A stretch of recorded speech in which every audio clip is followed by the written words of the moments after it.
Chapter 1. Shadows on the Canvas. The studio was silent, save for the rhythmic scratching of a charcoal pencil against paper. The air smelled of turpentine and aged wood, mingling with the faint trace of lavender from the open window. The early morning light filtered through sheer curtains, casting delicate patterns on the walls.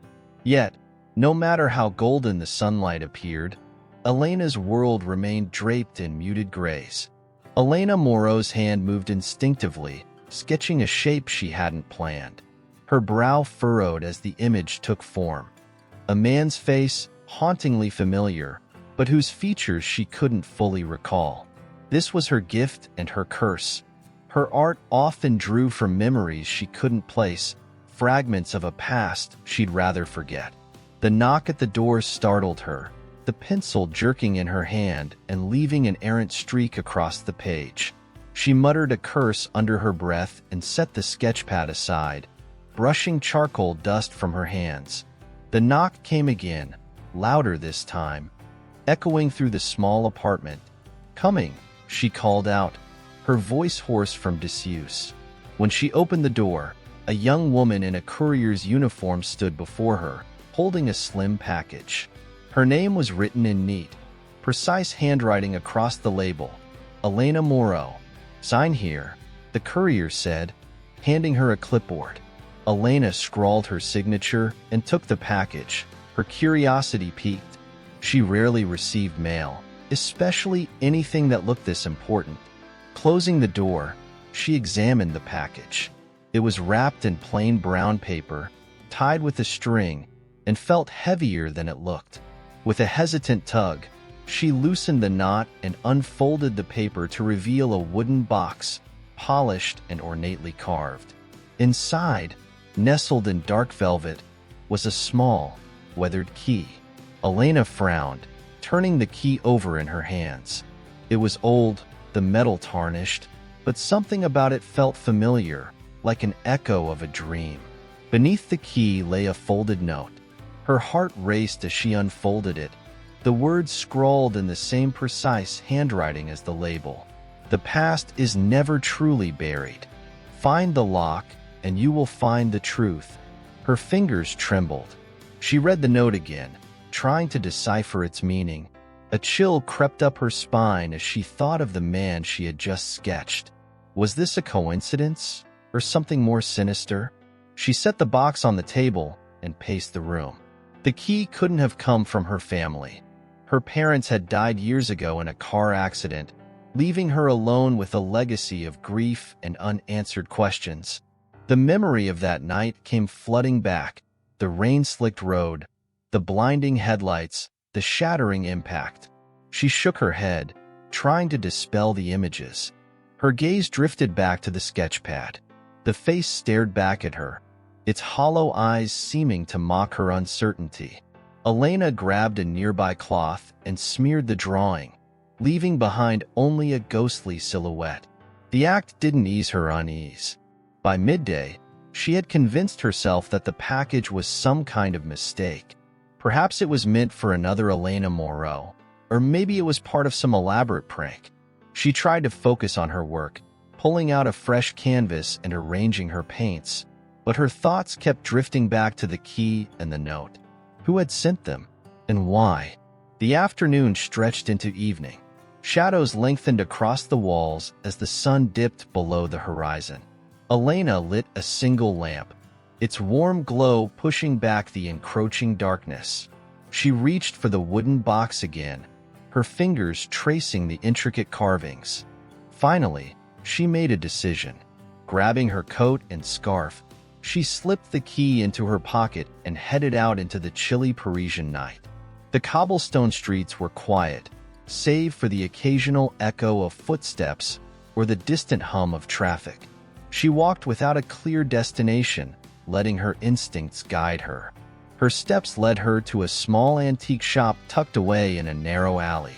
The windows were dusty, the sign above the door faded, but a faint light glowed inside. A bell chimed softly as she pushed the door open.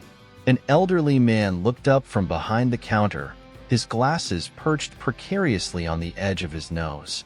Bonsoir, he greeted her, his voice thick with age. How can I help you? Elena hesitated before pulling the key from her pocket and placing it on the counter. I received this today, she said. I was hoping you might know something about it. The man picked up the key, turning it over in his gnarled hands. His eyes widened ever so slightly, and a shadow crossed his face. Where did you get this? He asked, his tone sharp. It was sent to me, she replied. I don't know by whom. He set the key down and removed his glasses, studying her with an intensity that made her skin prickle. This is not a simple key, mademoiselle. It is a piece of a larger puzzle, one that has remained unsolved for generations. If you value your safety, you must tread carefully. Elena's pulse quickened. What kind of puzzle? She asked. The man hesitated, glancing toward the door as if expecting someone to burst in at any moment. Finally, he leaned closer and whispered, There are those who would kill to keep this secret buried. Trust no one, not even those who seem to be on your side. Elena swallowed hard, her grip tightening on the edge of the counter. She wanted to demand more answers, but the man's expression made it clear that he had already said too much. Taking the key, she nodded her thanks and left the shop, her thoughts spinning. The night air felt colder now, the shadows deeper. As she made her way back to her apartment, she couldn't shake the feeling that she was being watched. Somewhere in the distance, a faint sound echoed, the click of a camera shutter or the snap of a twig. She quickened her pace, clutching the key tightly in her hand. When she finally reached her door, her heart was pounding.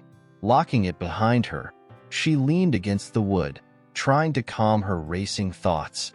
Whatever she had stumbled into, it was bigger than she could have imagined. And as she looked at the key once more, she realized that her quiet, predictable life was about to change forever. Chapter 2. A Stranger's Brushstroke. The morning came with a muted glow, the sun hidden behind a blanket of gray clouds. Elena's apartment, usually a sanctuary of creative chaos, felt more like a cage. The wooden box and its enigmatic key sat on her work table, an unsettling centerpiece among her brushes, paints, and half-finished canvases. Elena hadn't slept. The old man's words echoed in her mind, their weight pressing on her chest like the smoggy Parisian air. She paced the room, her thoughts spinning between fear and curiosity. Who would send her such an object? And why did it feel like the key was a doorway? Not just to a lock, but to something deeper, something she had spent years trying to forget. By midday, the need for air drove her outside. She wrapped a scarf around her neck and ventured into the city. The streets bustled with life. Vendors shouting their wares, tourists snapping photos, locals rushing past with an air of practiced indifference. Elena kept her head down, her steps aimless but brisk, as though walking faster could outrun her thoughts.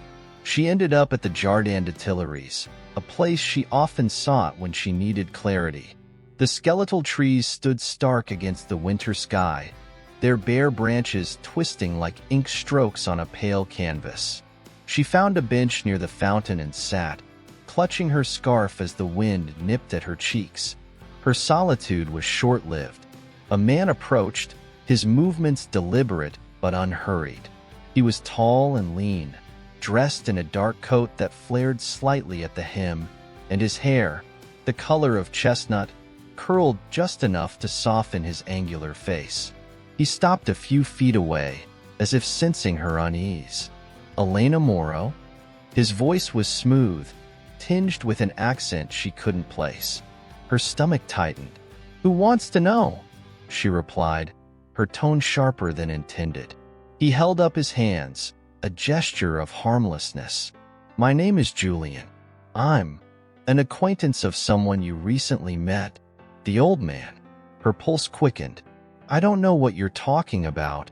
Julian's expression remained calm, but his eyes, a piercing shade of blue, studied her intently. The key, He said simply, "You're not safe, Ms. Morrow. I'm here to help." Elena stood abruptly, her hands clenched at her sides. "I didn't ask for help, and I don't know what you're talking about. Leave me alone." She turned to walk away, but Julian stepped into her path, his movements quick but measured. "Please," he said, his voice lowering. "If you don't trust me, fine, but trust your instincts. You know something is happening, and you're in the middle of it whether you want to be or not." Elena hesitated. His words struck a chord, though she hated to admit it. "Why should I believe you?" she asked, her voice wavering. Julian reached into his coat pocket and pulled out a folded piece of paper. He handed it to her without a word. She unfolded it cautiously and recognized the handwriting immediately. It was the same precise script as the note that had accompanied the key. "Trust him. He is your ally." Her breath caught. The old man had written this. But why? And how had Julian come to possess it? Julian watched her reaction carefully. "I can explain everything," he said, "but not here. It's too exposed." Elena glanced around. The park was busy, filled with people going about their lives. Yet she couldn't shake the feeling of being watched, of unseen eyes tracking her every move. "Fine," she said finally. "Where?" Julian's shoulders relaxed slightly, though his alertness didn't waver. "There's a cafe nearby. Quiet, discreet." She followed him reluctantly, her steps heavy with doubt. The cafe he led her to was tucked away on a side street, its faded awning and dimly lit interior promising anonymity. They took a table in the back corner, away from the windows. Julian ordered a black coffee. While Elena settled for tea, she didn't intend to drink. She watched him carefully, noting the subtle tension in his posture, the way his eyes flicked toward the entrance every few moments. Whoever he was clearly on edge. "Start talking," she said. Julian leaned forward, his voice low. "The key you received isn't just any key. It's part of a map to something powerful, something many people have been searching for.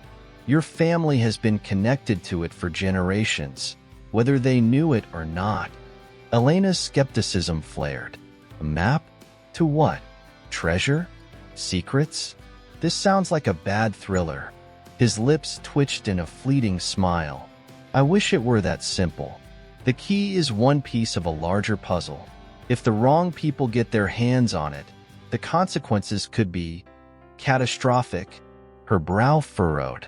"Catastrophic how?" Julian hesitated, choosing his words carefully. "Let's just say there are those who believe it holds the power to reshape history. I don't know if that's true, but I do know they're willing to kill for it."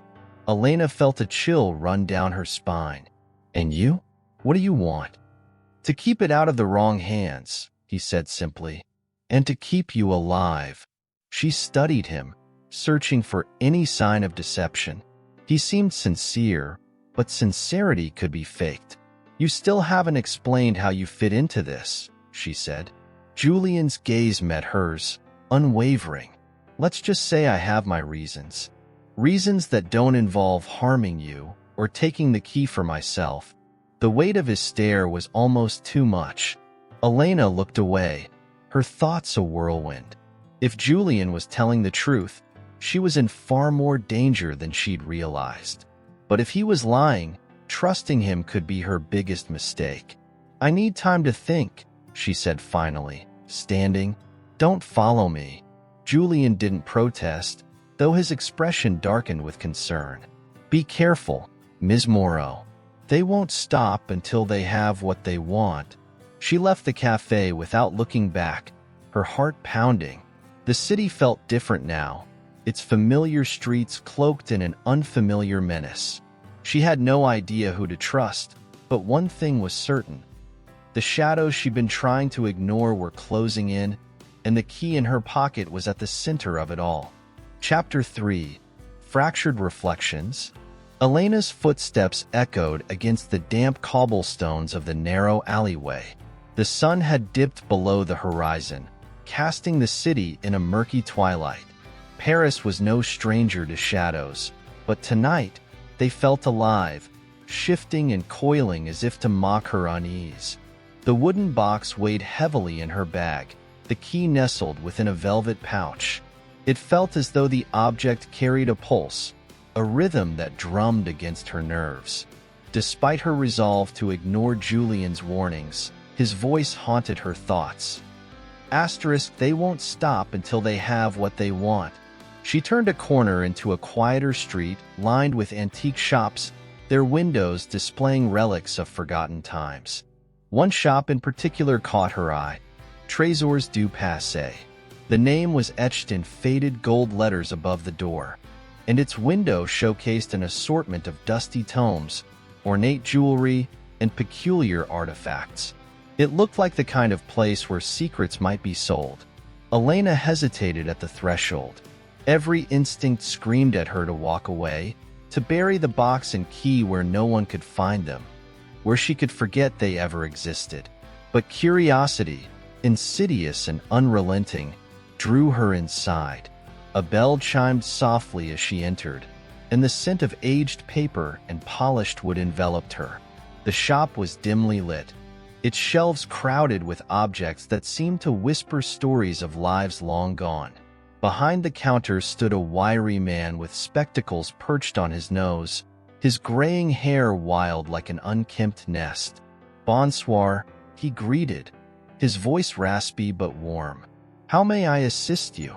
Elena hesitated, clutching her bag tightly. I'm looking for information about old keys. Unique ones." The man's eyes sparkled with interest. "You've come to the right place. May I see it?" Her grip on the bag tightened. Trust was a dangerous gamble, but something about the man, his unassuming demeanor, the genuine curiosity in his gaze, eased her wariness. Slowly, she retrieved the key, placing it on the counter. The man's expression shifted from intrigue to astonishment. "Where did you find this?" he asked, his voice hushed. "It was given to me," she replied, choosing her words carefully. "Do you know what it unlocks?" The man picked up the key with reverence, examining it closely. "This craftsmanship is extraordinary. It's not just a key, it's a work of art. The engravings, the weight, this is no ordinary object. It's part of something much larger." Elena's stomach nodded. "Part of what?" Before he could answer, the bell above the door jingled, and two men entered the shop. They were dressed in dark coats, their eyes scanning the room with practiced precision. Elena instinctively stepped back, her pulse quickening. She recognized the tension in their movements, the predatory sharpness in their gazes. These weren't casual customers, they were hunters. The shopkeeper noticed her unease. Without a word, he slid the key back to her and gestured subtly toward a curtain behind the counter. "Through there," he whispered. "Go." Elena hesitated, torn between gratitude and fear, but the urgency in his eyes left no room for debate. She slipped behind the curtain, finding herself in a narrow hallway lined with crates and shelves. The faint sound of muffled voices reached her ears as the men questioned the shopkeeper. "Where is she?" one of them demanded, his voice cold and clipped. Elena's heart pounded. She pressed herself against the wall, her breaths shallow. The hallway led to a back door, partially obscured by a stack of boxes. She inched toward it, every step a calculated risk. Just as she reached the door, it creaked open from the outside. Panic surged through her, but instead of the men, Julian stepped inside, his expression a mix of relief and urgency. "We need to go," he said, keeping his voice low. "How did you find me?" she whispered harshly. "I'll explain later. Right now, we have to move." Before she could protest, Julian guided her out into the alley. The cold air hit her like a slap, but there was no time to adjust. He took her hand, pulling her into the labyrinth of side streets and alleys. Their footsteps echoed in the stillness, each turn and twist calculated to lose their pursuers. Finally, they stopped in a secluded courtyard. Elena yanked her hand free, glaring at him. "You're following me now? What is this?" Julian's jaw tightened. "I'm trying to keep you alive. Those men are part of the organization I warned you about. They're ruthless, and they're after that key." "Why?" she demanded. "What is so important about this thing?" Julian hesitated, his expression darkening. "It's tied to something powerful, dangerous. Your family's legacy is more complicated than you realize, Elena. And now, you're at the center of it." She stared at him, her mind spinning. Every instinct screamed to walk away, to leave Julian and the key behind, to return to her quiet life of paints and canvases. But the shadows of her past, the unanswered questions, the lingering pain, were no longer content to stay buried. "What do we do now?" she asked, her voice barely above a whisper. Julian's expression softened, his determination unwavering. "We run, and we find the answers before they do." Chapter 4. Echoes in the Gallery. The train's rhythmic clatter provided a steady backdrop to Elena's spiraling thoughts.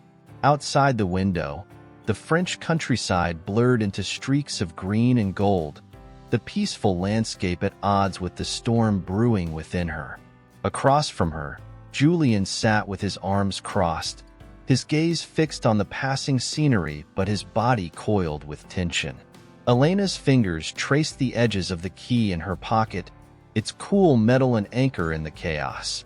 The weight of the events in Paris pressed down on her chest, the narrow escape from the shadowy men and the cryptic warnings from Julian replaying in her mind. She wanted answers, but every question she asked seemed to lead to more mysteries. "Are you ever going to tell me what this is all about?" she asked, breaking the silence. Julian's eyes flicked to hers, his expression unreadable. "You're not ready for all the answers," he said. "That's not your decision to make," Elena snapped. "I'm the one being chased. My life has been turned upside down. I think I deserve to know why." Julian leaned forward, his voice low but firm. "Knowing too much could put you in even more danger. Trust me when I say I'm trying to protect you." Elena's laugh was bitter. "Protect me? You've dragged me into a nightmare, Julian. If you want my trust, you need to start being honest with me." For a moment, Julian looked as though he might argue. But then his shoulders sagged, and he let out a weary sigh. "Fine," he said, "but not here." Too many ears. They fell into an uneasy silence, the train's hum filling the void between them. When the train finally pulled into the station at Lyon, Julian motioned for her to follow. The bustling platform was a swirl of motion and noise, but Julian navigated it with ease, leading Elena toward a quieter street lined with cafes and boutique shops. They found a secluded corner table at a small cafe, the aroma of fresh bread and coffee mingling with the distant chatter of patrons. Julian ordered espresso for them both, his movements practiced and precise. When the cups arrived, he leaned forward, his voice barely above a whisper. "The key you have isn't just a key," he began. "It's a cipher, a piece of a puzzle that's been hidden for decades." "A puzzle for what?" Elena asked. "A map," Julian said, "to something powerful, something your family has been connected to for generations." Elena frowned, her fingers tightening around her cup. "Why would my family have anything to do with this?" Julian hesitated, as though weighing how much to reveal. "Your great-grandfather was part of a secret organization during the war," he said finally. "They were protectors of knowledge, artifacts, documents, secrets that could change the course of history. But after the war, factions within the group turned against each other, each wanting control over what they'd protected." Elena stared at him, disbelief mingling with a growing sense of dread. "And this cipher is part of that?" Julian nodded. "It's one of the last pieces. Whoever controls it could unlock everything the organization tried to hide. And the men chasing us? They're part of a faction that believes this knowledge should remain buried, Julian said. They'll stop at nothing to keep it out of the wrong hands. Elena's mind raced, pieces of her life suddenly snapping into a disturbing new context. Her father's distant behavior, her mother's cryptic warnings before her death, the strange visitors who always seemed to come and go without explanation.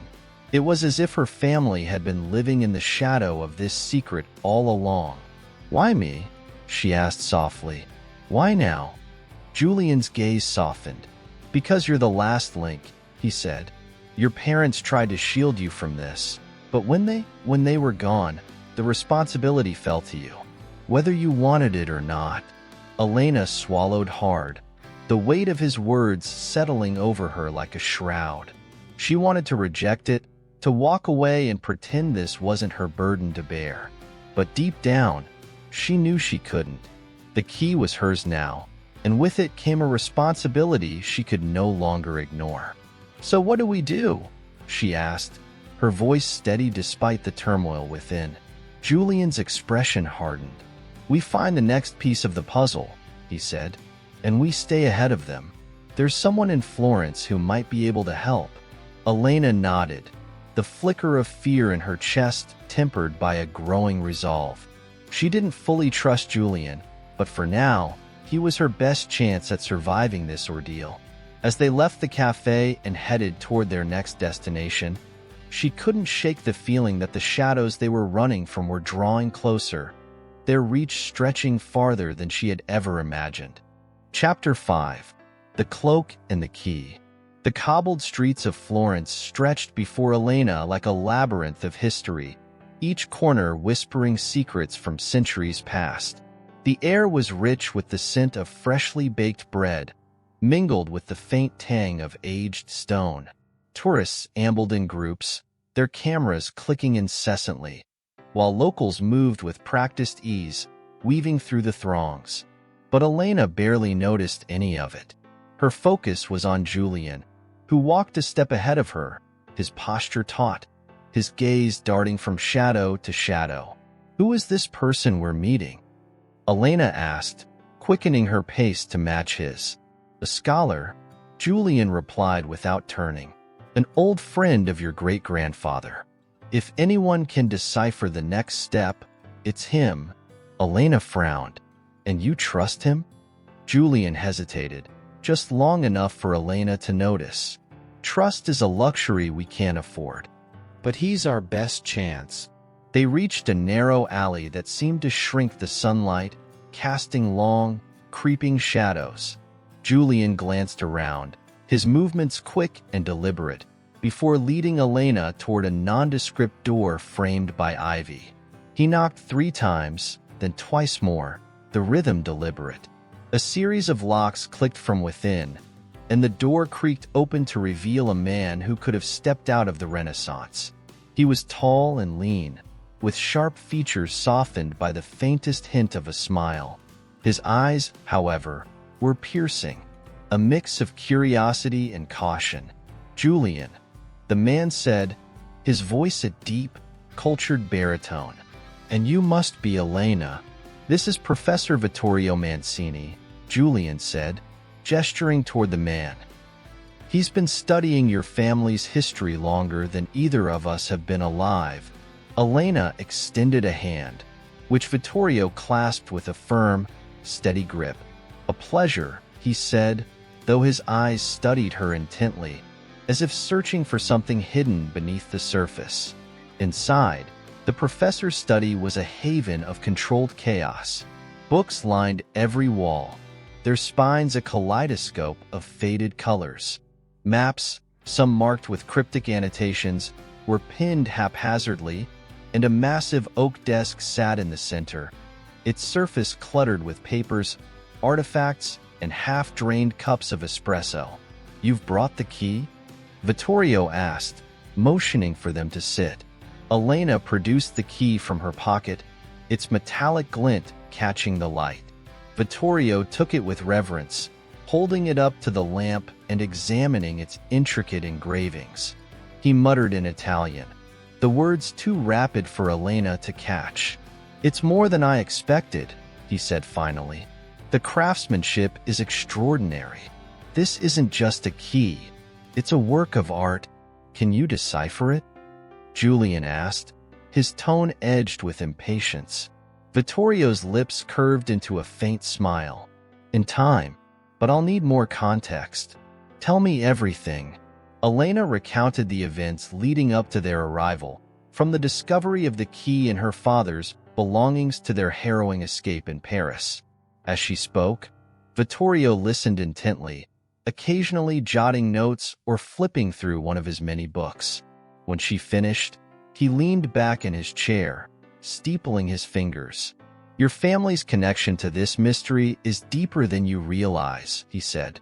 "The key is part of a larger system, a network of ciphers designed to protect something." "Protect what?" Elena asked. "Knowledge," Vittorio replied, "or power, depending on who you ask. During the war, artifacts like this key were hidden to keep them out of the wrong hands, but their true purpose has been lost to time. Uncovering it will require not just this key, but others like it." Elena's stomach sank. "Others?" "Yes," Vittorio said, "and the next piece lies in Venice. But be warned, the closer you get, the more dangerous this will become. The people hunting you will stop at nothing." Julian's jaw tightened. "Then we'll need to stay ahead of them." Before Vittorio could respond, a loud crash shattered the stillness. The door burst open, and two men in dark suits stormed in, their faces grim with purpose.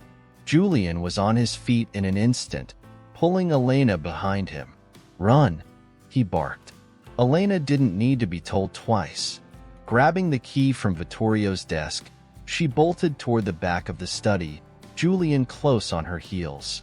Vittorio shouted something in Italian, the words drowned out by the chaos. They ducked through a narrow passageway that opened onto another alley, the afternoon sun blinding after the dim study. "Keep moving," Julian urged, his hand gripping hers tightly as they wove through the labyrinthine streets. The sound of their pursuers' footsteps echoed behind them, a relentless drumbeat that spurred Elena's legs to move faster. Her heart pounded in her chest, each breath a ragged gasp. The world narrowed to a blur of cobblestones and shadows, every turn a desperate gamble. At last, they reached the Arno River, its waters shimmering in the sunlight. Julian led her onto a small bridge, then stopped abruptly, scanning their surroundings. Elena's lungs burned, her body trembling with adrenaline. "Did we lose them?" she panted. Julian's eyes remained fixed on the far bank. "For now, but we need to keep moving. Venice won't wait." Elena nodded, clutching the key like a lifeline. As they hurried away from the river, she couldn't shake the feeling that they were being watched, the shadows of Florence hiding more than just history. Chapter 6: A Trail of Shadows. The journey to Venice was a restless blur of landscapes and whispered conversations. Julian and Elena boarded a late train out of Florence, ensuring their trail would be harder to follow. The train's rhythmic clatter was the only constant sound, lulling most passengers into uneasy sleep. But Elena's mind churned with questions, refusing the reprieve of rest. "Who were those men?" she asked, her voice low but firm. Julian's gaze remained fixed on the window, where the darkness outside reflected their faces. "Agents of the same group that's been chasing us. They're not just after the key, they're after what it represents." "And what does it represent?" she pressed. Julian turned to her, his expression shadowed by weariness and determination. "Power. Knowledge. Both, perhaps. There are people who believe that unlocking your family's secrets could shift global balances in their favor. What they do with that power, I don't want to imagine." Elena's fingers tightened around the key hidden in her pocket. She felt its edges through the fabric, a tangible reminder of her growing responsibilities. The weight of her family's legacy pressed on her chest, leaving little room to breathe. When the train finally rolled into Venice's Santa Lucia station, the sky was painted in shades of dawn. Pale light bathed the canals, and the city seemed to shimmer like a dream. Julian led Elena through the station's arching exit and onto the bustling pier. Gondoliers called out to tourists, their voices echoing against the water. "Stay close," Julian murmured, his hand brushing Elena's elbow as he guided her toward a waiting water taxi. "We need to move quickly." The taxi glided smoothly across the canal, leaving a rippling wake behind them. Elena marveled at the city's beauty despite her unease. The buildings seemed to rise straight out of the water, their facades a blend of crumbling grandeur and timeless elegance. Every bridge they passed felt like a gateway to another world. "Where exactly are we going?" she asked. "To meet someone who might have the next piece of the puzzle," Julian replied. "Her name is Allegra. She's an expert in Venetian history and knows more about the artifacts connected to this key than anyone else." The boat pulled up to a secluded dock, hidden from the main thoroughfares. Julian paid the driver with a quick nod and helped Elena onto the wooden planks. They made their way through narrow alleyways, the air growing cooler and quieter with each step. Finally, they stopped in front of a modest building with peeling paint and wrought iron balconies draped in ivy. Julian knocked 3 times, the rhythm deliberate. The door creaked open a moment later to reveal a woman in her 50s, her silver-streaked hair tied in a loose bun. Her eyes, sharp and discerning, flicked between Julian and Elena before she stepped aside to let them in. "Julian," Allegra said, her voice tinged with both warmth and suspicion. "You're early." "We didn't have a choice," Julian replied. "We're being followed." Allegra's expression darkened, but she waved them inside. The interior of her home was an eclectic mix of antique furniture, vibrant tapestries, and stacks of books. A large table in the center of the room was covered with maps and documents, some marked with red ink. "So, this is Elena," Allegra said, studying her with an appraising gaze. "You look just like your great-grandmother." She was a remarkable woman. Elena blinked. "You knew her?" Allegra smiled faintly. "In a way. Her work in preserving history is why I do what I do. But we can discuss that later. First, show me the key." Elena hesitated before pulling the key from her pocket. Allegra took it carefully, her fingers brushing its intricate engravings.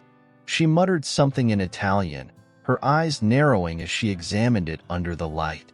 "This is extraordinary," she said finally. "The craftsmanship, the symbols. It's older than I expected." "Definitely linked to the Council of 10. "The Council of 10? Elena asked, confused. Allegra's gaze sharpened. "A secretive group that wielded immense power in Venice centuries ago. If this key is connected to them, it's no wonder you're in danger. There are legends about treasures they hid, knowledge they buried. Uncovering those secrets could change everything." Before Elena could process Allegra's words, a loud crash from the back of the house shattered the moment. Allegra's face paled as Julian pulled Elena behind him, drawing a small pistol from his coat. "Stay here," he ordered, his voice low but commanding. "No way," Elena shot back. "I'm not just going to hide while—" Her protest was cut off by another crash, closer this time. Allegra grabbed a dagger from the table and pressed it into Elena's hands. "If they find you, use this," she said, her tone brooking no argument. Elena's heart pounded as Julian disappeared into the shadows of the house. Allegra followed, her movements surprisingly agile for her age. Left alone, Elena clutched the dagger tightly, every nerve in her body screaming for her to run, to fight, to do something. The sound of footsteps grew louder, accompanied by muffled voices. Then, a figure appeared in the doorway, shrouded in shadow. Elena's grip tightened on the dagger as she prepared to defend herself. But before she could act, Julian's voice cut through the tension. "It's clear. Let's move." Elena exhaled shakily, lowering the dagger as Julian and Allegra reappeared. "We don't have much time," Julian said. "They know we're here. We need to leave Venice tonight." Allegra handed the key back to Elena. "Take this and go. But be careful. Venice is only the beginning." Elena nodded, the weight of the key heavier than ever. As they slipped back into the labyrinthine streets of Venice, she couldn't shake the feeling that the city's shadows were watching, waiting for the right moment to strike. Chapter 7. The Whispering Streets. The boat slipped silently through the darkened canals of Venice, its wake rippling in the still waters. Elena sat at the bow, the cold air brushing against her face as Julian navigated them toward the outskirts of the city. Behind them, the looming silhouette of Venice seemed alive, its alleys whispering secrets and the faint echoes of footsteps on cobblestones trailing their departure. Allegra's words lingered in Elena's mind. Venice is only the beginning. The key lay heavy in her coat pocket, a tangible reminder of the danger they carried. As the gondoliers steered them through the labyrinthine waterways, Elena stole a glance at Julian. His face was tense, his sharp gaze scanning their surroundings for any sign of pursuit. "Do you think we lost them?"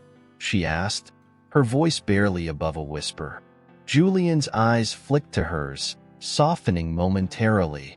"For now, but they'll regroup. They always do." Their gondolier, an older man with a weathered face, nodded toward a faint light ahead. "You'll be safe here," he muttered, his accent thick. "But you must move quickly. The city's shadows are not kind to those who linger." They disembarked at a secluded dock, the building beside it half hidden by ivy and thyme. Julian handed the gondolier a handful of bills, whispering a quiet thanks before leading Elena inside. The structure was a crumbling warehouse, its interior vast and filled with stacks of forgotten crates and dust-laden beams. The scent of damp wood and salt lingered in the air. Julian lit a single lantern, its faint glow illuminating their immediate surroundings. He motioned for Elena to sit on an overturned crate as he unrolled a map on a nearby table. The map, heavily annotated, revealed a network of lines crisscrossing Europe. "This," Julian said, pointing to a small, circled area, "is our next destination, a monastery in the mountains near Salzburg. It's the last known location of the artifact that complements your key." Elena leaned closer, studying the map. "Why a monastery?" Julian shrugged, his expression thoughtful. "Monasteries have long been safe havens for knowledge and secrets. This one, according to Allegra, has ties to the Council of Ten. If the artifact is there, we'll find the answers we need." Before Elena could respond, a distant sound echoed through the warehouse. The sharp crack of a door being forced open. Julian extinguished the lantern in a swift motion, plunging them into darkness. "They're here," he hissed, his hand reaching for the pistol tucked under his jacket. Elena's pulse quickened as Julian gestured for her to stay low. The muffled sound of footsteps approached, growing louder with each passing second. Shadows danced on the walls as beams of flashlights pierced the gloom. "Search the area," a gruff voice ordered. "They can't have gone far." Elena's breath caught as Julian pressed his back against the wall, his movements deliberate and soundless. He motioned for her to follow, leading her toward a stack of crates that formed a makeshift barricade. They crouched behind it, concealed from view. "What do we do?" Elena whispered, her voice trembling. Julian leaned close, his tone steady despite the tension. "We wait. If they come too close, we fight." The footsteps grew closer, the beams of light sweeping across the warehouse. Elena gripped the dagger Allegra had given her, its cold handle grounding her amid the chaos. Her heart thundered in her chest as she caught sight of a figure moving toward their hiding spot. Julian's hand tightened around his pistol, his body coiled like a spring ready to snap. But before the figure could reach them, a loud crash echoed from the far end of the warehouse. The intruder's flashlights whipped toward the sound. "Over there," the gruff voice barked. Taking advantage of the distraction, Julian grabbed Elena's hand and pulled her toward a side door. They moved swiftly, their footsteps muffled by the warehouse's damp floor. The door led to a narrow alley, its cobblestones slick with rain. They didn't stop running until the warehouse was a distant memory, swallowed by the maze of Venice's streets. They finally paused beneath a stone archway, both gasping for breath. Elena's legs trembled as she leaned against the cold wall, her dagger still clutched tightly in her hand. "That was too close," she said, her voice shaky. Julian nodded, his eyes scanning the alley for any sign of pursuit. "We're not safe yet. We need to leave the city tonight." Elena's gaze met his, determination flickering in her eyes despite the fear. "Then let's go. We've come this far. I'm not stopping now." Julian allowed a faint smile to touch his lips before nodding. "Good. Let's find a train station. Salzburg is waiting." As they disappeared into the labyrinth of Venice once more, the city's shadows seemed to watch, whispering promises of more dangers to come. But in the heart of those shadows, a fragile alliance had been forged, one that would carry them forward into the unknown. Chapter 8. Beneath the Moonlit Arches. The night air in Prague was cool and crisp, carrying the scent of old cobblestones and the faint hum of distant voices. Lena stood at the edge of the Vltava River, her eyes fixed on the illuminated silhouette of the Charles Bridge. It felt like the perfect place to breathe, to think, but her mind was anything but calm. Beside her, Adrian's presence was a constant, a warmth she hadn't expected, a steadiness that helped ground her as they navigated the perilous web they had found themselves entangled in. She had long learned not to trust easily, not after the betrayal, but with Adrian, it was different. She wanted to believe in him, in them. But every step they took deeper into this mystery, her family's dark secrets, the shadowy organization that seemed to always be one step ahead, made her wonder if she was becoming too close to the very thing that could destroy her. "We can't keep running forever," Lena murmured, her voice barely audible over the river's quiet flow. "They'll catch up to us eventually." Adrian didn't respond immediately. Instead, he stared ahead, his jaw tight, eyes scanning the shadows. His hand brushed against hers, a silent reassurance that he was still there. She could feel the tension in his grip, the knowledge that every moment they spent together, every move they made, was drawing them closer to danger. "They won't catch us if we don't give them the chance," Adrian said at last, his tone low, but with a fire that Lena hadn't heard before. His voice was the kind that came from someone who had seen the worst and still managed to stand tall. "But we have to be careful. This isn't just about you anymore, Lena. It's about your family, and what they've kept hidden for all these years." Lena turned toward him, her heart heavy with uncertainty. She wanted to trust him, to let him pull her out of the darkness that had enveloped her for so long. But with every new piece of information they uncovered, the danger grew. Whoever was after them didn't just want to silence her. They wanted to erase the truth. And that truth, she now realized, was buried deep within her own bloodline. "I don't know if I'm strong enough to keep going," Lena confessed, her voice trembling. "What if the truth is too much? What if it's worse than I could ever imagine?" Adrian's eyes softened as he stepped closer, his presence wrapping around her like a shield. He reached out, gently cupping her face, forcing her to meet his gaze. "You don't have to face this alone. I'm with you, Lena, and together, we'll uncover whatever secrets they're hiding." For a moment, the weight of his words lifted her, and she allowed herself to lean into his touch. The ache in her chest softened, and for the first time in days, she allowed herself to feel something more than fear. It was hope, fragile and fleeting, but it was there. Before she could respond, the sharp sound of footsteps echoed down the alleyway behind them, and a familiar voice called out their names. Lena's heart skipped a beat. They weren't alone. Turning quickly, she saw a man approaching, tall, dark-haired, with a sharp gaze that could cut through steel. His presence alone was enough to make her stomach twist.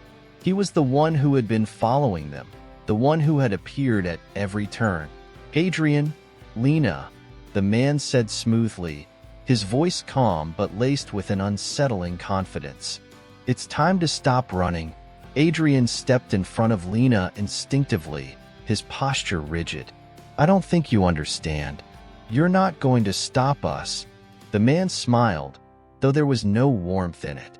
"You're already too deep into this. You don't know the danger you're in.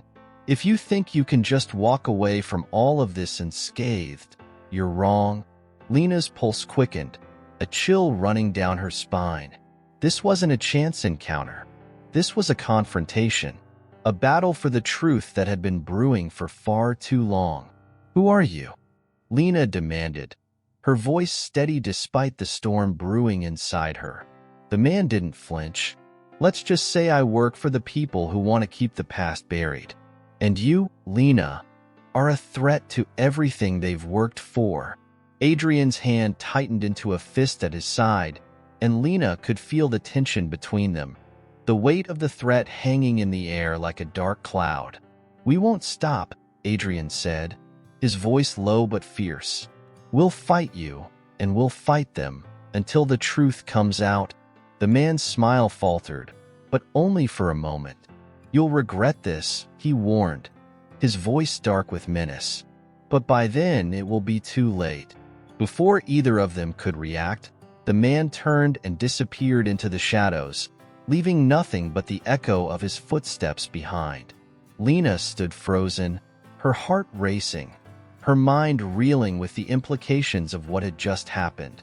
"Adrian," she whispered, her voice barely audible, "this is bigger than we thought."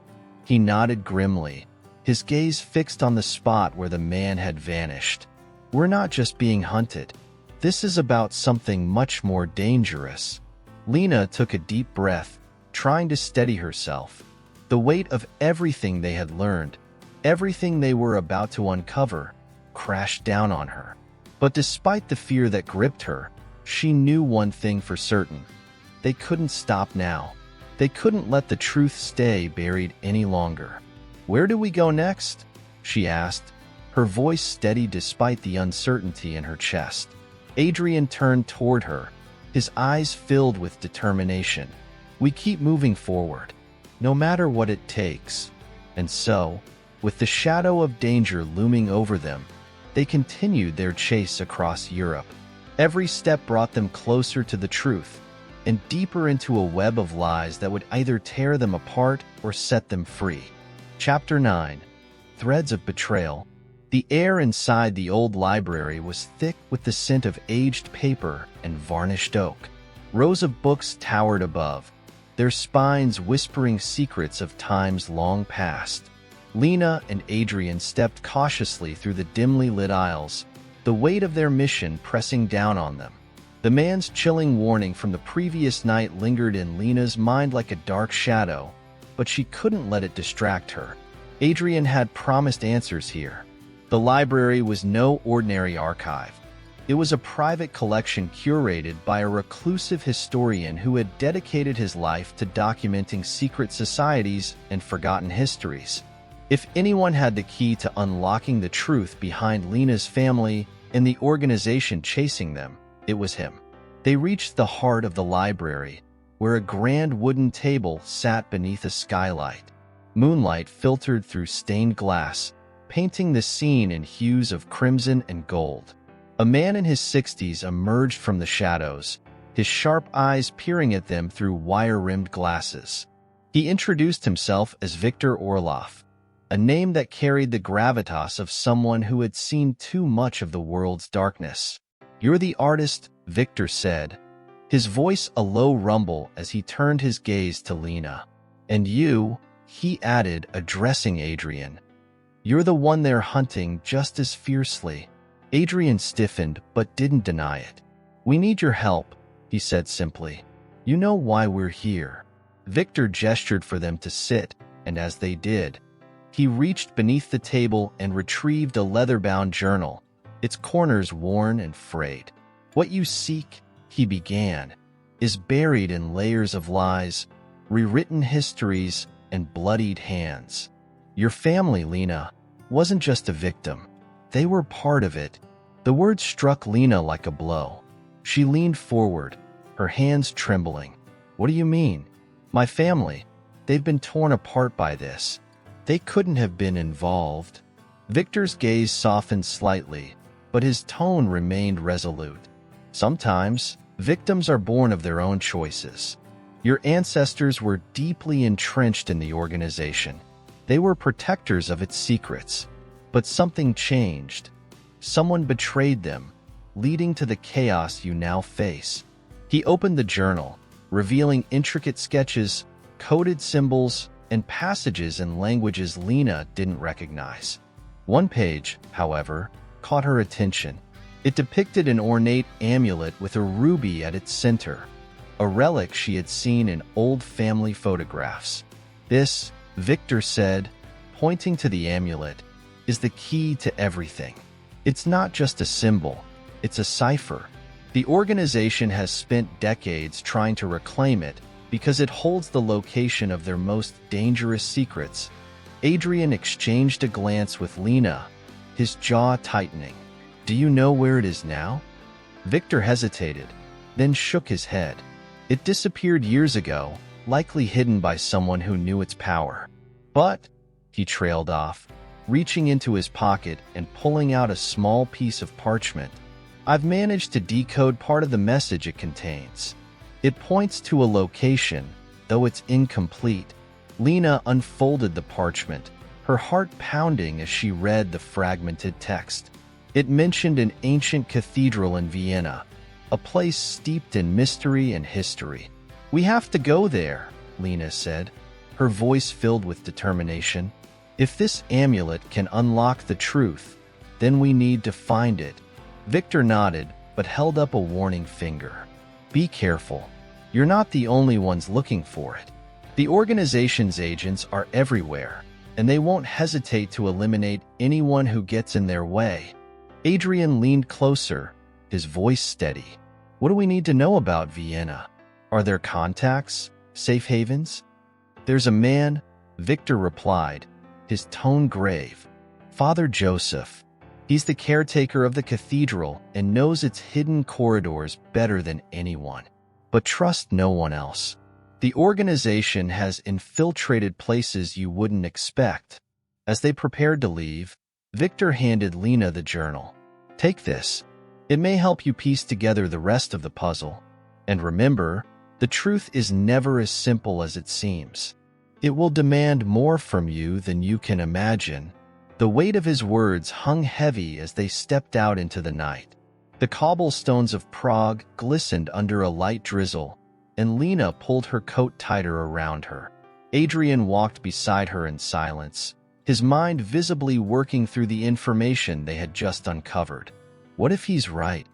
Lena asked quietly. "What if my family wasn't innocent? What if everything I've believed is a lie?" Adrian stopped and turned to her, his eyes fierce. "Whatever the truth is, it doesn't define you. You're not bound by their choices. You have the power to decide what comes next." Lena wanted to believe him, but the doubts gnawed at her. The secrets of the past were unraveling faster than she could process, and with every step forward, she felt the walls closing in. As they reached their hotel, Lena spotted a figure lingering in the shadows across the street. Her stomach sank. "They found us," she whispered, her voice trembling. Adrian followed her gaze, his expression darkening. "Pack quickly," he said. "We leave for Vienna tonight." Chapter 10. Masks and Mirrors. The train ride to Vienna was a blur of tension and hushed conversation. Lena stared out the window at the darkened countryside rushing past, her thoughts tangled in a web of fear and determination. The amulet, the journal, her family's role in the organization. It was all too much to process, but she knew there was no turning back. Adrian sat across from her, his posture relaxed but his eyes sharp, scanning the other passengers. His vigilance was both a comfort and a reminder of the danger they were in.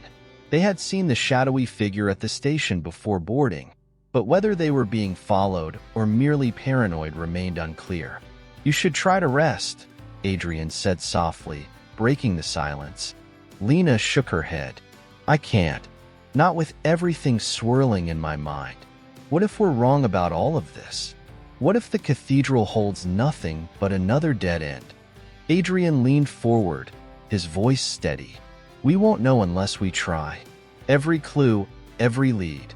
It's all brought us here for a reason. We can't stop now." The weight of his words settled over her, and she nodded, though the knot in her chest refused to loosen. The train arrived in Vienna just as dawn began to break, casting a golden glow over the city's grand architecture. Lena couldn't help but marvel at the beauty of the old-world streets, even as their purpose weighed heavily on her. They made their way to the cathedral, its towering spires cutting into the pale morning sky like sentinels guarding untold secrets. Father Joseph greeted them in the dim interior of the church, his kind eyes scanning them with a mixture of curiosity and concern. He was a short man with a stout frame, his silver hair neatly combed beneath his clerical collar. "Victor said you would come," he said, leading them into a quiet alcove away from prying ears. "He told me of your search and the danger that follows you." Lena unfolded the journal and showed him the sketch of the amulet. "We were told this might be here, hidden somewhere in the cathedral. Do you know anything about it?" Father Joseph studied the image, his expression thoughtful. "I've seen this symbol before," he said slowly. "It's etched into one of the hidden chambers beneath the cathedral. But those chambers are not easy to access. They were sealed long ago, meant to keep whatever lies within safe from the outside world." Adrian glanced at Lena, his brow furrowed. "Sealed how?" Joseph gestured toward the altar, where intricate carvings adorned the stone base. "There is a mechanism, a puzzle of sorts, that opens the way, but it requires precision and understanding. Many have tried to decipher it over the centuries, but few have succeeded. Can you show us?" Lena asked, her voice firm despite the nervous flutter in her chest. Joseph hesitated, but finally nodded. "Follow me." He led them to the base of the altar, where he pointed to a series of carvings that seemed to depict a story: angels and demons, a battle between light and darkness, and a central figure holding the amulet. "The mechanism lies here," Joseph explained, tracing his fingers over the carvings. "It requires aligning the symbols in a specific sequence, but the sequence is not written anywhere. It's meant to be deduced." Lena studied the carvings, her mind racing. Victor's journal contained several sketches and notes about the amulet's significance. Perhaps the clues were hidden in its pages. She pulled out the journal and flipped through it, searching for anything that matched the carvings. "There," Adrian said, pointing to a passage written in Latin beneath a similar sketch. Lena read aloud, her voice steady. "The truth lies not in sight but in faith. The hands must follow the heart." "What does that mean?" she murmured, scanning the carvings again. Adrian leaned closer, his fingers brushing over the central figure. "Maybe it's about trust, trusting your instincts or your interpretation of the story." He pressed one of the carvings, and a faint click echoed in the chamber. Encouraged, Lena followed suit, pressing another carving that seemed to align with the narrative of the journal's passage. Slowly, methodically, they worked together, their movements guided by intuition and a shared sense of purpose. After what felt like an eternity, A deep rumble shook the floor beneath them. The carvings slid apart, revealing a narrow staircase spiraling down into darkness. Joseph stepped back, his expression a mixture of awe and apprehension. "I never thought I'd see it open in my lifetime," he murmured. Adrian retrieved a flashlight from his bag and gestured for Lena to follow him. "Stay close," he said. The descent was slow and cautious, the air growing colder with every step. The walls were lined with ancient symbols, their meanings lost to time. At the bottom of the staircase, they entered a small chamber lit by the faint glow of torches mounted on the walls. In the center of the room, atop a pedestal, lay the amulet. Its ruby center gleamed with an otherworldly light, as if aware of their presence. Lena approached it slowly, her heart pounding in her chest. She reached out, her fingers trembling as they brushed against the cool metal. For a moment, she felt a surge of something, connection, clarity, as if the amulet recognized her. Adrian's sharp intake of breath pulled her back to reality. "We're not alone," he said, his voice low. Lena turned to see figures emerging from the shadows, their faces obscured by hoods. The organization had found them. "Run!" Adrian shouted, grabbing Lena's hand as the figures closed in. They bolted up the stairs, the amulet clutched tightly in Lena's hand. The chase through the cathedral was a blur of footsteps and shouted orders. As they burst into the open air, the bells of the cathedral began to toll, their sound echoing across the city like a warning. Adrian pulled Lena into a narrow alleyway, his breath ragged. "We have to get out of Vienna," he said, his eyes scanning for a way out. "They won't stop until they have this." Lena nodded, clutching the amulet to her chest. The truth they had uncovered was more dangerous than she had imagined, but there was no turning back now. They had the amulet. The next step was survival. Chapter 11. The Shattered Compass. Vienna's streets were a maze of narrow alleys, cobblestone paths, and flickering gaslights. Lena's breath burned in her chest as she clutched the amulet, its edges biting into her palm. Adrian's grip on her hand was firm as he led her through the labyrinthine cityscape, his head snapping back periodically to gauge how close their pursuers were. The cloaked figures were relentless, their footsteps echoing ominously in the quiet dawn. Despite the growing distance between them, Lena could feel their presence pressing against her like a physical force. "This way," Adrian hissed, pulling her into a side street barely wide enough for them to pass. The walls on either side were damp and crumbling, and the stench of mildew clung to the air. "Where are we going?" Lena asked between gasps. "There's a safe house not far from here," Adrian replied, his tone clipped. "If we can make it there, we'll have a chance to regroup." The promise of safety spurred Lena on, though her legs ached and her mind raced with the implications of their discovery. The amulet was real, its power tangible, and now it seemed they had awakened something, or someone, that had been dormant for centuries. As they emerged onto a larger avenue, the distant rumble of a car engine made Adrian freeze. He yanked Lena behind a stack of wooden crates just as a black sedan rounded the corner, its headlights slicing through the dim light. "They're more organized than I thought," Adrian muttered, his jaw tight. "What do we do now?" Lena whispered, her voice trembling. Adrian glanced at her, his eyes scanning her face as if weighing their options. Finally, he exhaled sharply. "We split up." "What?" "No." Lena's protest was immediate, panic lacing her voice. "It's the only way," Adrian insisted. "If they catch both of us, this ends here. But if we divide their attention, you have a better chance of getting away with the amulet." Lena shook her head vehemently. "I'm not leaving you behind." Adrian's expression softened, but his resolve remained unshaken.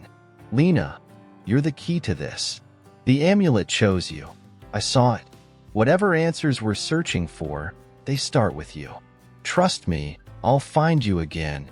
Tears pricked her eyes, but she nodded reluctantly. Be careful. You too.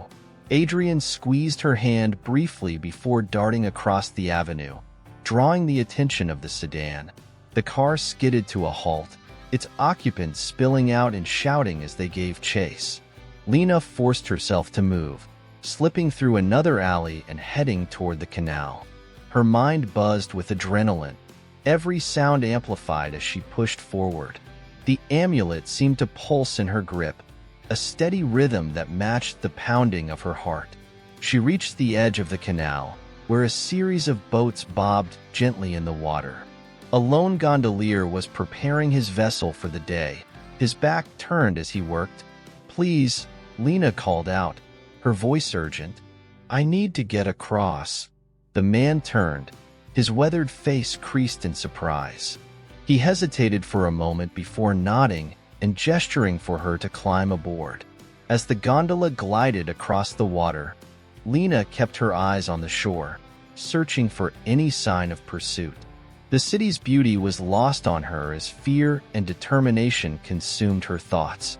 When they reached the far side, Lena thanked the gondolier and hurried into another alley, her steps muffled by the damp stone beneath her. She needed to find the safe house Adrian had mentioned, but she had no idea where to start. A faint whistle pierced the air, drawing her attention to a nearby building with a faded red door. The whistle came again, and this time, Lena recognized it. A signal Adrian had taught her during their journey. She approached cautiously, her hand hovering near the amulet as if it could somehow protect her. The door creaked open slightly, revealing a woman with piercing green eyes and a pistol in hand. You're Lena? The woman asked, her voice low but firm. Yes, Lena replied, her throat dry. Adrian sent me. The woman stepped aside, gesturing for Lena to enter. Come in. Quickly. The interior was dimly lit, the walls lined with maps and photographs. A small group of people huddled around a table, their expressions wary but curious as they watched Lena. My name is Ingrid, the woman said, closing the door behind them. Adrian said you might need our help. Lena nodded, her gaze drifting to the maps. We found the amulet, she said, holding it up for them to see. A collective murmur swept through the room, and Ingrid's eyes widened slightly. So it's true, she said. The artifact exists. Yes, Lena replied, her voice steady despite the chaos swirling within her. But the organization is after us. They'll stop at nothing to get this back. Ingrid nodded grimly. Then we need to move quickly. There's a safe route out of the city, but it won't be easy. They'll be watching every exit. As the group began discussing their next steps, Lena's thoughts turned to Adrian. She hoped he was safe, that his plan to draw their pursuers away had worked. The amulet's weight in her hand felt heavier than ever, its significance growing with each passing moment. Whatever lay ahead, Lena knew she couldn't turn back now. The truth was within reach, and she was determined to uncover it, no matter the cost. Chapter 12. Fires of Revelation. The safe house was a cocoon of quiet tension. Lena sat in a corner, her knees drawn to her chest, the amulet resting on the table in front of her. Its golden surface gleamed faintly in the dim light, casting flickering reflections on the maps that Ingrid and her team were studying. The artifact seemed to vibrate softly, as though it were alive, pulsing with a silent energy Lena couldn't understand. Is there any word from Adrian? Lena finally asked, breaking the silence. Ingrid looked up from the map, her expression unreadable. Not yet. He's resourceful. If anyone can handle themselves out there, it's him. The reassurance felt hollow, but Lena nodded, her fingers twitching as she fought the urge to hold the amulet again. It had become an anchor amidst the chaos, a tether to a truth she hadn't yet unraveled. Tell me about them, Lena said suddenly, her voice low but firm. The organization? Ingrid asked, her tone darkening. Lena nodded. Ingrid pulled a chair closer and sat across from her. They call themselves the Order of the Veil. They've existed for centuries, always operating in the shadows. Their sole purpose is to guard artifacts like the one you carry. To them, these objects aren't just relics, they're power. And power must remain hidden, even if it means silencing those who discover it. The words sent a chill down Lena's spine. She had sensed the danger ever since the amulet had fallen into her hands, but hearing it spoken aloud made the threat feel insurmountable. They believe the amulet is part of something larger, Ingrid continued, a key to unlocking knowledge that could upend the balance of power in the world. Why me? Lena asked, her voice trembling. Why did it have to be me? Ingrid's gaze softened. I don't know, but there's a reason it chose you, Lena. Artifacts like this have a way of finding the right hands. Even if those hands aren't ready for them. A knock at the door shattered the quiet, sending everyone in the room into motion. Guns were drawn, and the maps were swept off the table as Ingrid gestured for silence. Stay here, she mouthed to Lena before moving toward the door. The knock came again, louder this time. Ingrid exchanged a glance with one of her men before slowly opening the door a crack. A familiar voice echoed through the gap. It's me. Lena surged to her feet. Adrian. Ingrid opened the door fully, revealing Adrian's disheveled form. His clothes were torn, and a thin line of blood trickled from his temple, but his eyes were sharp, and his movements purposeful as he stepped inside. You're hurt, Lena said, rushing to him. I'm fine, Adrian replied, waving off her concern. They didn't follow me. I made sure of it. Lena wanted to argue, but the look in his eyes stopped her. There was no time for worry, no space for vulnerability. Adrian turned to Ingrid. They're tightening their net around the city. We need to leave tonight. We've been working on a route, Ingrid said, pulling a map from the pile. There's an old smuggler's tunnel beneath the cathedral. It's risky, but it's our best shot. How risky? Adrian asked, his brow furrowing. Ingrid hesitated. The tunnel hasn't been used in years. It could be unstable, and if they've discovered it, she didn't need to finish the thought. Adrian nodded, his jaw set. Then we'll have to move fast. As plans were finalized, Lena found herself standing apart from the group, her eyes fixed on the amulet. She could feel its weight even from a distance, as though it were calling to her. What are you thinking? Adrian asked, his voice soft as he approached her. Lena glanced at him, her expression conflicted.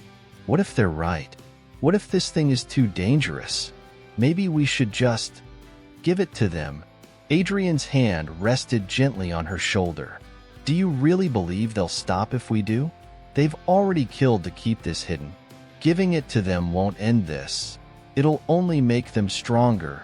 His words settled over her like a heavy blanket, and she nodded reluctantly. Then we keep running. For now, Adrian said. But eventually, we'll need to do more than that.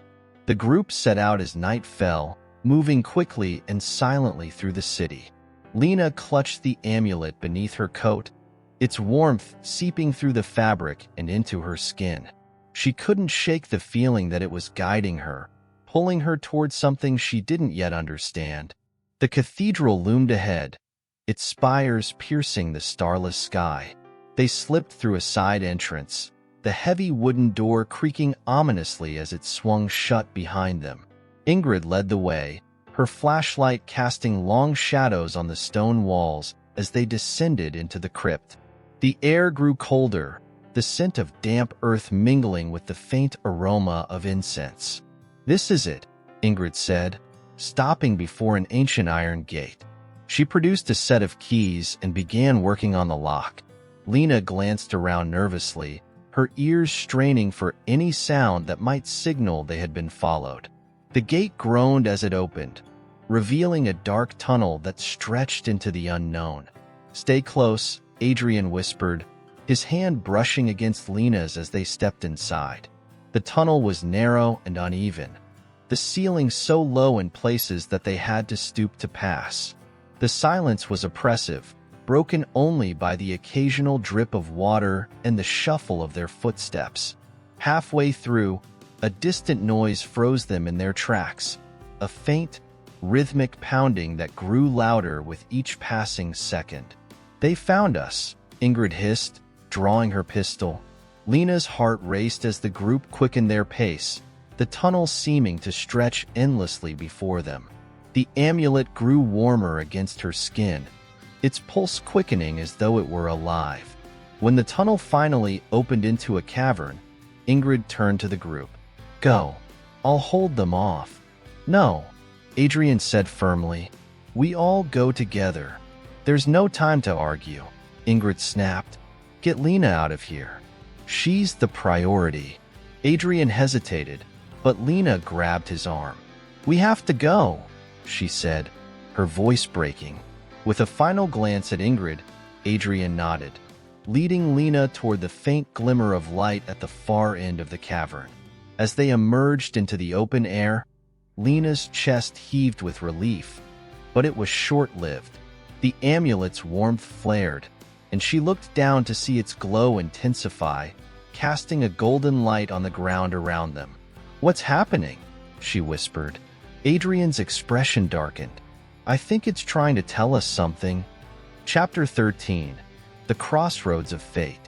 The golden glow of the amulet spread out in undulating waves, illuminating the clearing like an otherworldly sunrise.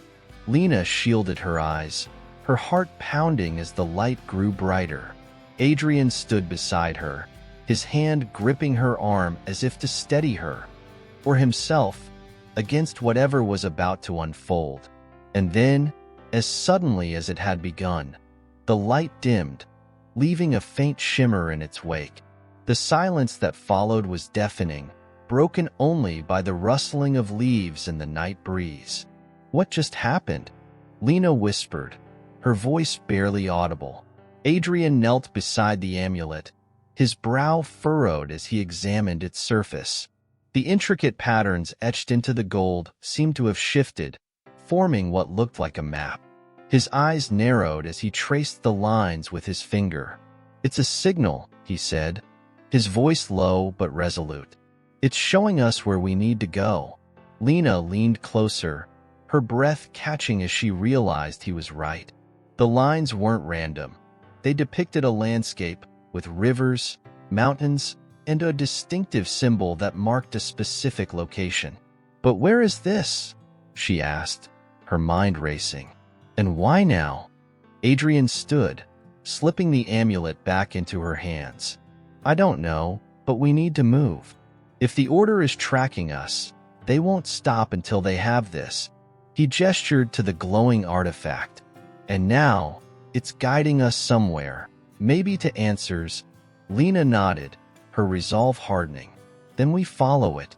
The journey took them deeper into the wilderness, away from the safety of roads and the sparse comfort of civilization. They moved quickly, their footsteps muffled by the dense forest floor. The moon hung high above them, its pale light filtering through the canopy, casting long, eerie shadows. As they pressed on, Lena found herself glancing at Adrian, his silhouette strong and determined against the dark backdrop. Despite the danger, she felt a flicker of reassurance in his presence. He had become her anchor in the storm, a steady hand guiding her through the chaos. "Do you think Ingrid made it out?" Lena asked after a long silence, her voice trembling with worry. Adrian's jaw tightened, but he didn't meet her gaze. "She's resourceful," he said after a moment. "If anyone could hold them off, it's her." The words were meant to comfort, but Lena heard the uncertainty beneath them. She pushed the thought aside, focusing on the path ahead. Hours passed, the forest growing denser with each step. The amulet's glow pulsed faintly beneath her coat, its warmth a constant reminder of their purpose. Lena's legs ached, and her breaths came in short gasps, but she refused to stop. Finally, as dawn began to break, they reached a clearing. In the center stood the ruins of an ancient structure, its crumbling arches bathed in the soft light of morning. The sight was both haunting and beautiful, the remnants of a forgotten past standing defiant against time. "This is it," Adrian said, his voice filled with quiet awe. Lena stepped forward, her gaze sweeping over the ruins. Vines snaked through the stone, and moss clung to the walls, but the structure's grandeur was still evident. At the center of the ruins lay a pedestal, its surface adorned with the same intricate patterns as the amulet. She felt the pull immediately, a magnetic force drawing her toward the pedestal. Adrian reached out, but she shook her head, stepping closer with deliberate determination. As she placed the amulet on the pedestal, a low hum filled the air. The patterns on the stone began to glow, spreading outward in a ripple of light. Adrian took a step back, his hand instinctively moving to the weapon at his side. "What is this place?" Lena asked, her voice barely above a whisper. Adrian shook his head. "I don't know, but it's ancient, older than anything I've ever seen." The light coalesced into a beam that shot upward, piercing the sky. Lena shielded her eyes, her heart pounding as the ground beneath them seemed to tremble. And then, just as quickly as it had begun, the light vanished, leaving behind an eerie silence. In its place stood a figure. Lena's breath caught as she took in the sight. The figure was translucent, its features indistinct, but its presence was undeniable. It spoke in a language she didn't understand, the words flowing like water, melodic and alien. Adrian stepped forward cautiously. "What are you?" he demanded, his voice steady despite the tension in his posture. The figure turned to him, its form shimmering like heat waves. When it spoke again, the words shifted, morphing into something Lena could comprehend. "The Keeper," it said, its voice resonating in her mind. "Protector of truths long buried." Lena's knees felt weak as the weight of its presence pressed down on her. "Why us?" she asked, her voice trembling. "Why bring us here?" The figure seemed to consider her question, its form flickering like a flame. "You hold the key," it said. "The past and the future converge through your bloodline. The truth must be revealed, or all will be lost." The cryptic words hung in the air, heavy with implication. Lena glanced at Adrian, his expression a mixture of confusion and determination. "What truth?" Adrian asked. "And why is the Order so desperate to keep it hidden?" The figure began to fade, its light dimming with each passing second. "Seek the final peace," it said, its voice growing faint. "Only then will you understand." And then it was gone, leaving Lena and Adrian alone in the clearing.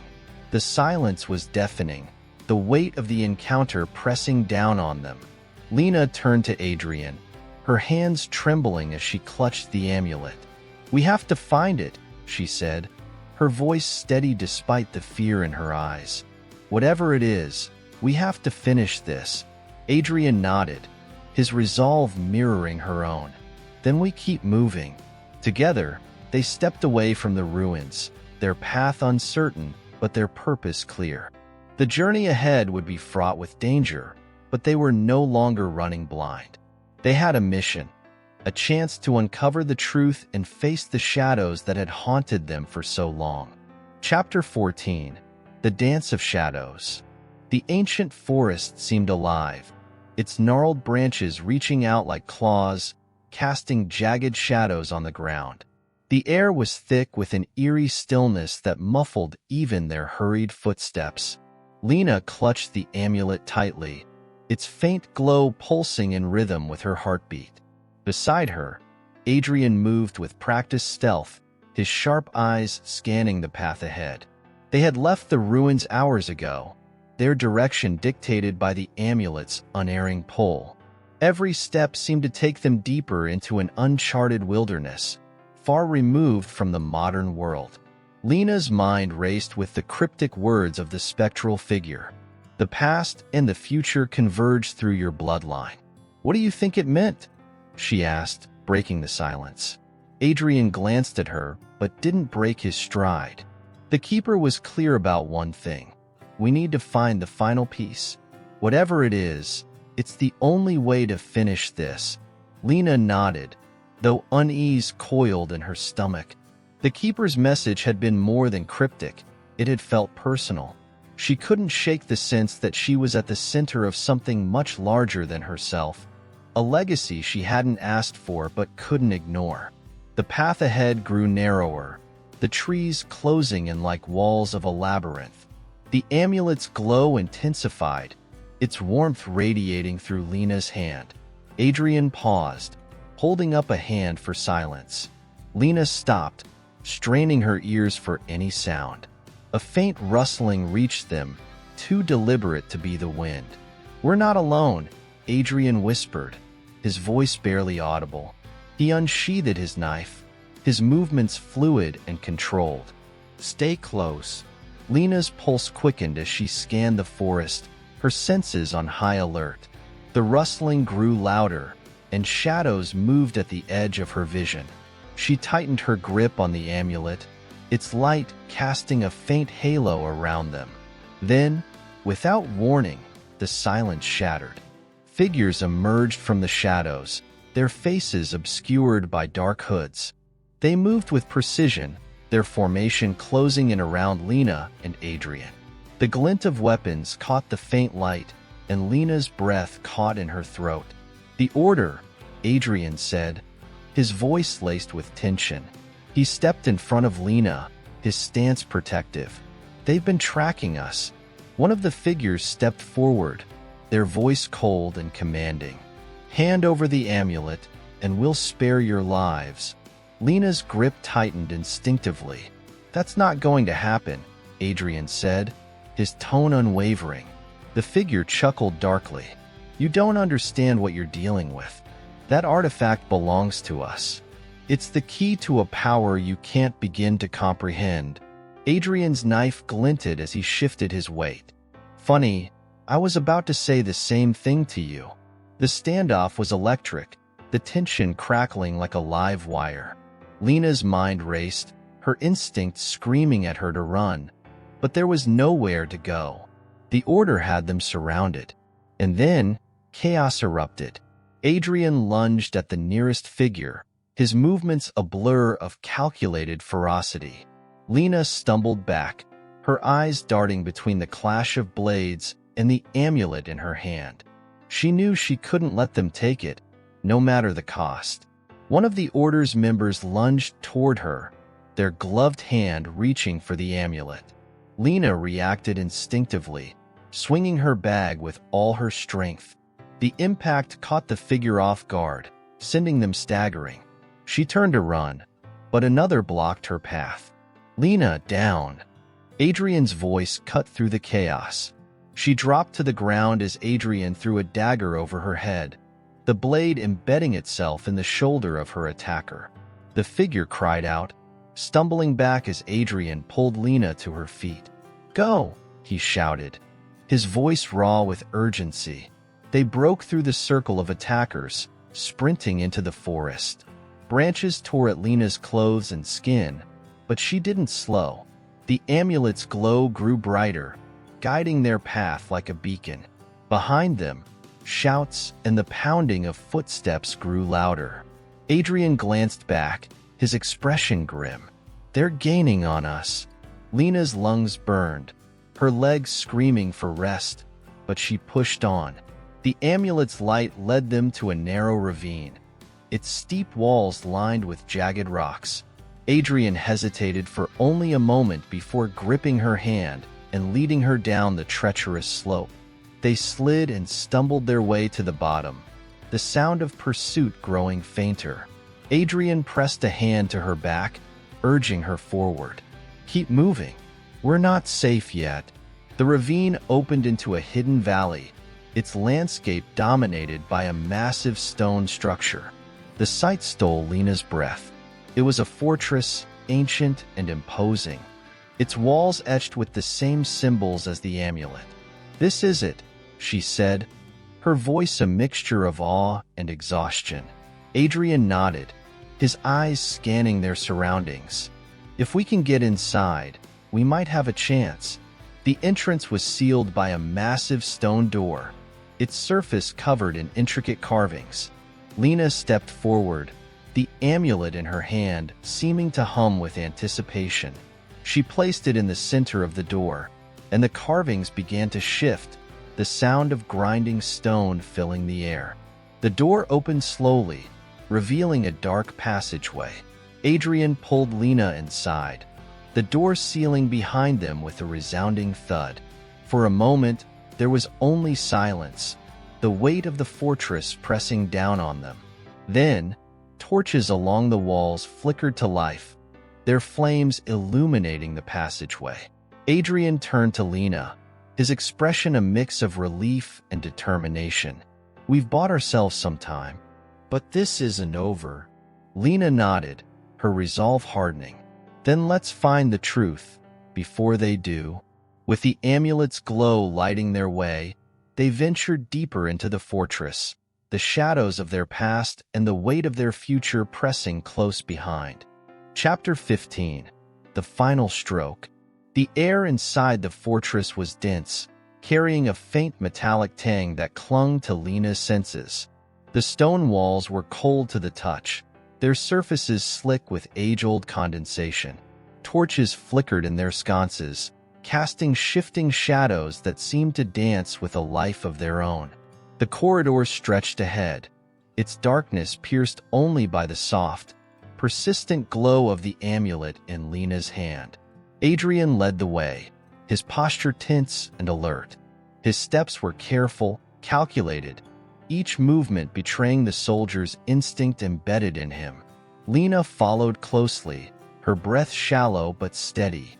Though her legs ached and her heart raced, a quiet determination settled over her.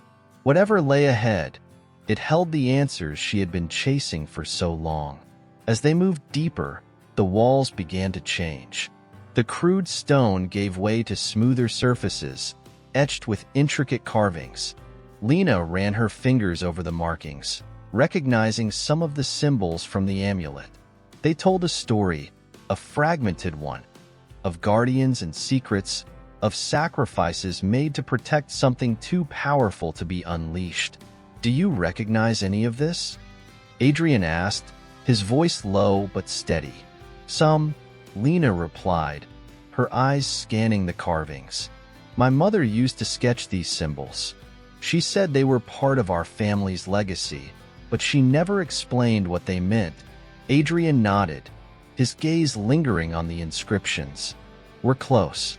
Whatever this place is hiding, it's tied to you." The corridor opened into a vast chamber, its ceiling lost in shadows. A circular dais dominated the center, surrounded by towering statues of cloaked figures. Their stone faces were obscured, their hands outstretched as if in eternal supplication. At the heart of the dais lay a pedestal, its surface engraved with more symbols. The amulet's glow intensified, pulsing in rhythm with Lena's heartbeat. "This must be it," Adrian murmured, stepping cautiously into the chamber. Lena followed, her steps echoing in the cavernous space. She approached the pedestal, the amulet in her hand growing warmer with each step. As she drew near, the engravings began to shimmer, their light casting a ghostly glow across the chamber. Placing the amulet on the pedestal, Lena watched as the symbols flared to life, their light weaving intricate patterns in the air. The statues seemed to stir, their stone forms creaking as if awakening from a long slumber. Adrian moved to Lena's side, his hand instinctively reaching for his weapon. The chamber filled with a low hum, a sound that resonated deep in Lena's chest. The patterns of light converged above the pedestal, forming a shimmering image, a map, its details impossibly precise. Lena's eyes widened as she recognized familiar landmarks. The forest they had just traversed, the ruins where they had found the amulet, and a new location, marked by a glowing symbol. "That's the next piece," Lena said, her voice barely a whisper. Before Adrian could respond, the hum intensified, and the air grew heavy with a palpable energy. The statues began to move in earnest, their cloaked forms stepping down from their pedestals. Their movements were slow, deliberate, and unervingly synchronized. Adrian drew his knife, his expression dark. "I don't think they're here to congratulate us." The first statue advanced, its hand reaching out toward Lena. She stumbled back, her heart pounding as she scrambled to understand what was happening. Adrian lunged forward, his blade striking the stone figure, but the knife shattered on impact, the sound echoing through the chamber. "They're not going to stop," Adrian shouted, pulling Lena toward the far side of the room. "We need to find another way out." The amulet, still resting on the pedestal, flared brighter, its light creating a barrier between the advancing statues and Lena. She felt its pull, urging her to act. Ignoring her fear, she reached for the amulet, its heat searing her palm as she lifted it from the pedestal. The moment she did, the statues froze mid-step, their forms rigid and lifeless once more. The hum subsided, leaving only the sound of Lena's ragged breathing. Adrian turned to her, his expression a mix of relief and concern. "Whatever that thing is," he said, nodding toward the amulet, "it's more than just a key." Lena nodded, clutching the amulet tightly. "It's protecting us, but it also wants something. I think it's leading us." Adrian's gaze shifted to the glowing map still hovering above the pedestal. "Then we follow it. But we need to move fast. The order won't stop, and neither will whoever else is after this." They studied the map, memorizing the route to the marked location. The glowing symbol pulsed faintly, as if urging them onward. Lena felt the weight of the amulet in her hand, its power both a comfort and a burden. As they prepared to leave, Lena glanced back at the chamber, its statues now eerily still. A shiver ran down her spine, but she forced herself to focus. The journey ahead was fraught with danger, but for the first time, she felt a glimmer of hope. The pieces were coming together, and the truth, her family's truth, was within reach. With Adrian at her side and the amulet guiding their way, Lena stepped into the darkness of the next corridor, ready to face whatever lay ahead. Chapter 16. A masterpiece of hope. The trek to the marked location was grueling, fraught with tension and the ever-present threat of discovery. Lena and Adrian moved under the cover of night, their path illuminated only by the faint glow of the amulet. Each step brought them closer to the unknown, and Lena's heart oscillated between anticipation and dread. The map's memory etched in their minds, they navigated through dense forests, desolate plains, and the occasional abandoned village. By the third night, they arrived at the outskirts of an ancient city, its crumbling walls bathed in silver moonlight. Adrian paused, scanning the ruins with a practiced eye. "This place doesn't feel right," he muttered, his hand resting on the hilt of his blade. Lena tightened her grip on the amulet, its warmth a small comfort against the chill that had settled over her. "It's here," she said, her voice resolute. "I can feel it." Adrian glanced at her, his expression softening. Then we moved carefully. The city was a labyrinth of stone and shadow, its once majestic buildings reduced to skeletal remnants. Columns stood like sentinels, their surfaces etched with weathered inscriptions. Lena ran her fingers over the carvings as they passed, recognizing patterns similar to those in the Chamber of Echoes. The air was heavy with silence, broken only by the crunch of their footsteps on debris. At the city's heart lay a sprawling courtyard, its center dominated by a massive structure that appeared more intact than the rest. The building rose like a monolith, its towering arches casting long, ominous shadows. Lena's breath hitched as she felt the amulet's pull intensify, drawing her toward the entrance. "This is it," she said, her voice trembling with a mix of fear and determination.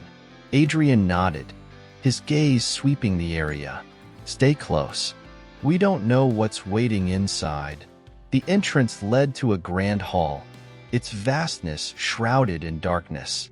As they stepped inside, the amulet's light flared, illuminating a series of murals that adorned the walls. The images depicted scenes of conflict and sacrifice, of individuals guarding a glowing artifact against faceless adversaries. Lena's stomach churned as she recognized the artifact. It was identical to her amulet. "This has been going on for centuries," she whispered, tracing the outline of the glowing object in one of the murals. Adrian's jaw tightened. "And now it's your turn." The hall opened into a circular chamber, its floor marked with an elaborate mosaic. At its center stood a raised platform, upon which rested a pedestal similar to the one they had encountered before. The amulet's light grew almost blinding, and Lena felt a magnetic force pulling her toward the pedestal. As she approached, the air seemed to vibrate, and a low hum filled the chamber. The mosaic beneath her feet began to shift, its tiles rearranging themselves to form an intricate pattern that mirrored the symbols on the amulet. Lena placed the artifact on the pedestal, and the room erupted in a cascade of light. The walls shimmered, revealing hidden passages and concealed doors. The mosaic's new configuration began to pulse, sending waves of energy through the floor. Lena staggered back, her head spinning from the sensory overload. Adrian caught her arm, steadying her as they watched the transformation. "This isn't just a hiding place," Adrian said, his voice filled with awe. "It's a gateway." Before Lena could respond, a distant sound reached their ears, a low rumble, growing louder with each passing second. Adrian's expression darkened. "We're not alone." The rumble intensified, accompanied by the unmistakable sound of footsteps. Shadows flickered in the passageways, and Lena's heart raced as figures emerged from the darkness. Cloaked in black, their faces obscured, the intruders moved with precision and purpose. "The order," Adrian hissed, pulling Lena behind him. "They must have been tracking us." The leader of the group stepped forward, his voice cold and commanding. "You've gone far enough. Hand over the artifact." Lena tightened her grip on the amulet, which pulsed in her hand as if responding to her fear. "You'll have to take it from me," she said, her voice steadier than she felt. The man's lips curled into a cruel smile. "So be it." Adrian moved with lightning speed, drawing a second blade and positioning himself between Lena and the intruders. The chamber erupted into chaos as the Order's agents lunged forward, their movements swift and coordinated. Adrian met them head-on, his combat skills honed by years of training. The clash of steel echoed through the chamber, punctuated by shouts and grunts. Lena, clutching the amulet, focused on the pedestal. The symbols on its surface glowed with increasing intensity, and she felt an overwhelming urge to act. Closing her eyes, she allowed the amulet to guide her, its warmth spreading through her body. The pedestal began to respond, emitting a radiant light that engulfed the chamber. The intruders faltered, shielding their eyes from the blinding brilliance. Adrian seized the opportunity, dispatching two of them with swift, calculated strikes. The leader, however, remained unaffected, his focus locked on Lena. "You don't understand what you're dealing with," he said, his voice cutting through the chaos. "That power will destroy you." Lena opened her eyes, meeting his gaze with unwavering determination. "It's not your decision to make." Summoning every ounce of courage, she placed her hand on the pedestal. The light intensified, and the floor beneath them began to shift. The chamber trembled as the mosaic transformed once more, creating a swirling vortex at its center. Adrian reached for Lena, pulling her back as the vortex expanded. The intruders scrambled to retreat, their composure shattered. The leader hesitated, his expression a mix of anger and fear, before disappearing into the shadows. The vortex stabilized, its swirling energy casting an otherworldly glow over the chamber. Adrian and Lena stood at its edge, their breaths ragged and their hearts racing. "What now?" Adrian asked, his voice barely audible over the hum of the vortex. Lena looked at him, her resolve firm. "We go through. Whatever's on the other side. It's the only way to end this." Adrian nodded, his trust in her absolute. Together, they stepped into the vortex, their forms swallowed by its light as the chamber faded into silence.